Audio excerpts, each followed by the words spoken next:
पांव की बेड़ियां अपने आप खुल गईं, हाथ की हथकड़ियां खुल गईं, जेल के द्वार अपने आप खुल गए और पहरेदार अपने आप सो गए। इसका अर्थ क्या है?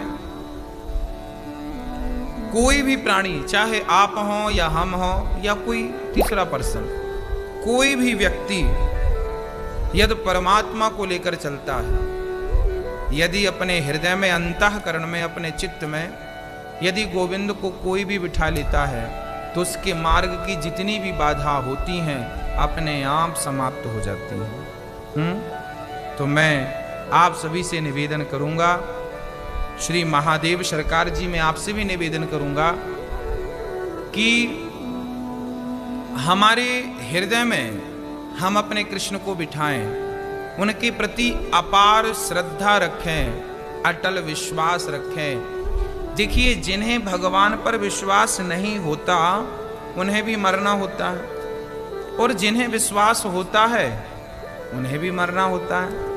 तो विश्वास ना करके मरने से अच्छा है विश्वास करके मरो। मरना दोनों तरफ से, हाँ, फायदा इतना है कि विश्वास ना करने वाला नरक जाएगा और विश्वास करने वाला 84 के चक्कर से बच करके सीधा परमात्मा की शरण में पहुंच जाएगा। हाँ, नारद जी को इस जन्म में भगवान का दर्शन नहीं हुआ। मैं आपको एक बात स्पष्ट कर दूं, कई बार आप लोग ये भी कहते हैं, गुरुदेव हमने तो बहुत कथाएं सुनी हैं, हम तो बहुत भक्ति करते हैं भगवान की, पर हमें तो भगवान का दर्शन नहीं होता। अरे बाबा, एक बार के भजन करने से हाँ भगवान का दर्शन नहीं होता। जन्म जन्म मुनि जतन कराही, अंतराम कही आवत नाही।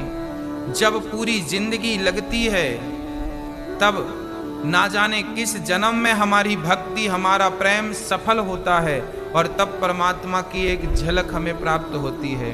उसे देखने के लिए कठोर तप करना पड़ता है। और आपको तो श्री भगवान से प्रेम किया जाए। वसुदेव जी जब लेकर चले, पांव की बेड़ियां, हाथ की हथकड़ियां अपने आप खुल गईं और सारे पहरेदार सो गए, चल पड़े। यमुना का जल स्तर बढ़ा, भगवान ने चरण गिरा करके और यमुना महारानी को अपने चरणोदक का दर्शन दिया, चरण का दर्शन दिया। यशोदा के पास कृष्ण को स्थापित कर दिया श्री वसुदेव जी ने, और योग माया एक कन्या को जन्म दिया था श्री कृष्ण माँ यशोदा ने।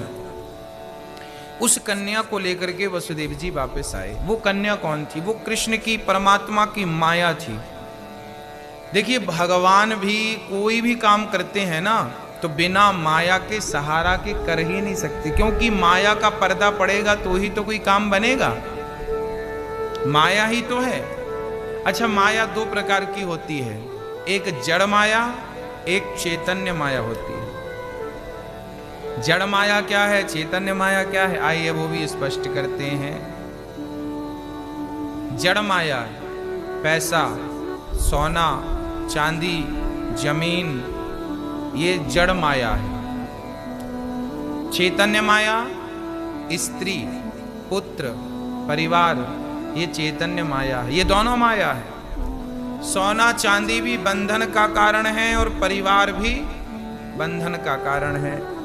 इन दोनों से बच पाना बड़ा मुश्किल। कौन बचेगा?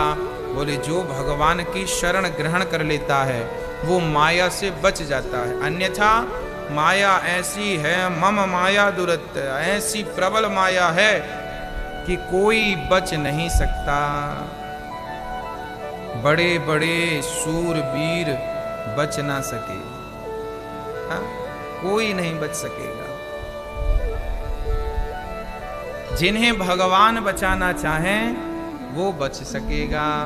तो जो भगवान जिन्हें बचाते हैं वो तो बच जाते हैं, जिन्हें वो नहीं बचाना चाहते नहीं बचते। श्री भगवान कृष्ण का उत्सव वृंदावन में, गोकुल में धूमधाम से मनाया गया। सारे ब्रज में उत्सव चल रहा था।